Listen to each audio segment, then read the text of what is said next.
Kimberly Guilfoyle is back with us. Kimberly, welcome once again. National Chair of the Trump Victory Finance Committee, Senior Advisor to the Trump re-election campaign.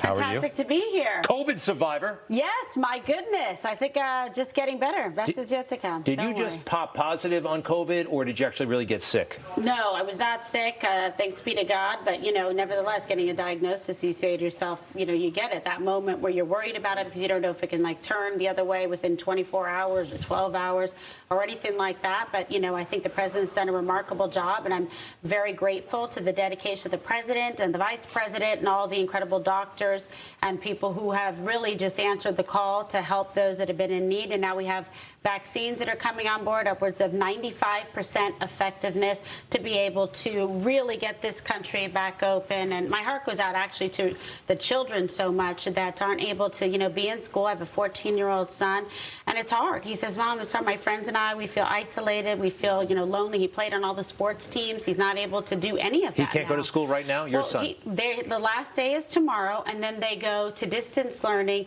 through, essentially middle of January, and then let's see what happens then. But imagine, these are their formative years. It's not just an education, but it's social and psychological, development. Sure. And I just want to, make sure that all the children out there are having that opportunity and being able to get a great education. And some of them need, a meal and being able to see adults, whether it's a school nurse or anything like that. It all adds up and it all matters, part of their, formative experience. And the president has been pushing for that big time. Keep the schools open. He has, but he's trying to do it in a safe way. And like I said, the vaccines is very promising. So Rudy Giuliani, I thought, had a spectacularly successful press conference today, laying out all the issues regarding the election, the legal challenges. You worked at Fox. Yes. I worked at Fox. Yeah, many years. Culturally, something seems to be different there. They have a reporter named Kristen Fisher, who I am not familiar with, although I think her mother was an astronaut. I think both her parents. That's kind of an interesting piece of trivia. But we were not impressed today when she dissed and paid very little respect to one of America's best federal prosecutors. Here's how she here's what she said after the press conference. Well, that was certainly a colorful news conference from Rudy Giuliani, but it was light on facts. So much of what he said was simply not true. He opened by making this really bold and baseless claim that a lot of this alleged nationwide voter fraud that he's referring to all came from one centralized place. In her book, it doesn't add up. I have a few things to say, but you first. Well, I'm a former prosecutor, right? So I have great respect for the service of Rudy Giuliani. I really appreciate his intellect. His heart is in the right place, and he is a loyal servant dedicated to the president, to the country, and he wouldn't be pursuing this and the other lawyers on the team if they did not believe that there was incredible evidence to support what they're saying. And you can't prejudge the case. So I say to the reporters out there, what do you have to lose? Why are you so disinterested, in the truth? As a country, we should have the moral fiber and the character and the integrity to want to get to the bottom of this. Why are people so quick and easy to cheapen the system and essentially devalue the votes of hardworking Americans that went there to do their patriotic duty, their constitutional right, and in good faith turn in a ballot legitimately, vote in one state, one person, one vote, cast a legal vote? Why should they be diluted by votes that were fraudulent? What does anybody have to lose by getting to the bottom of this? Jim Jordan was on earlier, and he said, listen, we have a process, we have a system, there's state certifications, and then there's electoral college in 25 days.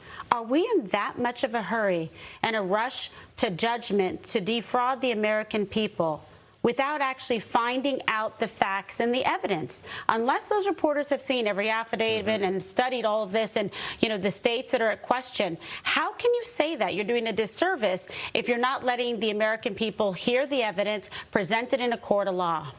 So you laid that out beautifully. And if you had done that on Fox News during the daytime, perhaps you would have a talk with one of the executives afterwards. I mean, this is not their message right now. What do you think's happening? I really don't know. I mean, I had a very good experience there, and I worked there many years. I was grateful to be able to be there, and I was part of an opinion show, so I was always able to give my opinion. What I think the distinction is, if you're a reporter and you're actually covering the news, you're supposed to report the facts, get the evidence, whether you work at Fox or CNN or MSNBC or any other place, or Newsmax for that matter. But what I appreciate here about what Newsmax has done and what Chris Rudy, who I think has really just created an incredible network here and has a great legacy, is the fact that you guys said we're not going to prejudge it. We actually show respect for the American people. We're going to let you decide.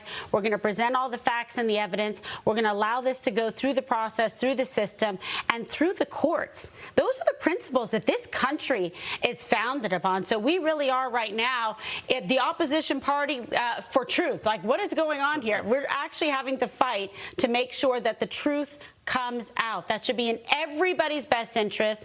It is bipartisan. Whether it was somebody saying, I want to make sure and check the votes, if you're Joe Biden, if you're Barack Obama, if you're Hillary Clinton, if you're Donald Trump, if you're Bush, if you're Gore, hey, the same rules, the same laws, the same principles apply to everyone, and the same courts are available to all Americans equally. Love it, Kimberly. Hey, Rudy went off on the media. Let's see that, okay? Because there's not a singular voter fraud in one state.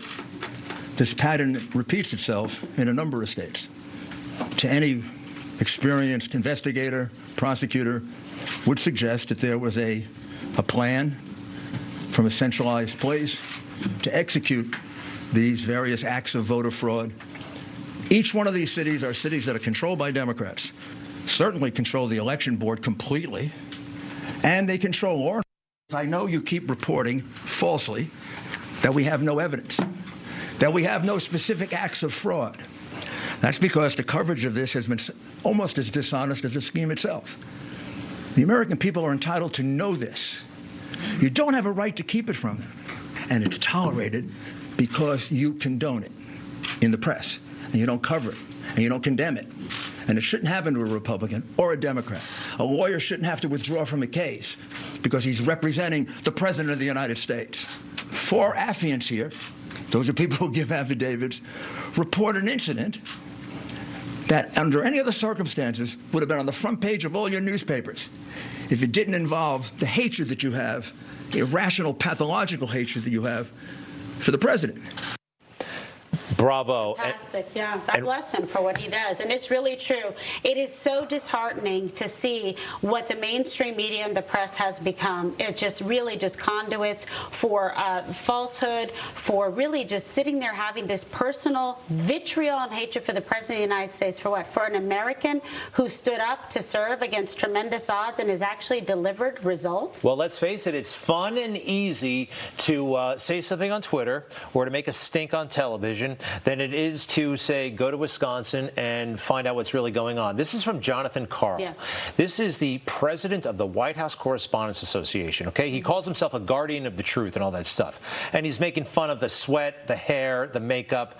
I mean, this cheapens him. I don't know if he realizes this, and the entire White House correspondence community. I mean, that's how they roll now. I think it's very unfortunate. It's shameful. Why would they do that? Because they don't want to look at the facts and the evidence that we have a significant problem here, that there is actual facts to support it. So they try to do this. They cheapen themselves. They shame themselves by making personal attacks against a man who has also served his country, Rudy Giuliani, trying to do the right thing, who's actually honoring the respect of the American people who voted and believe in this country and in this system.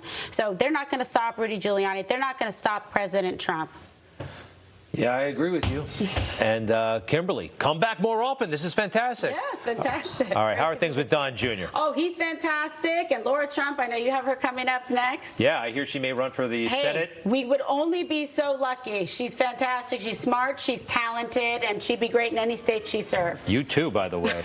You too. Political future. We'll see. All right, folks, we'll be right back. You just watched Newsmax TV, America's fastest growing cable news channel, now in more than 70 million homes. You can get Newsmax TV on your cable system or check your cable guide. And if your system doesn't carry Newsmax, call them, tell them you want Newsmax TV, because we're real news for real people.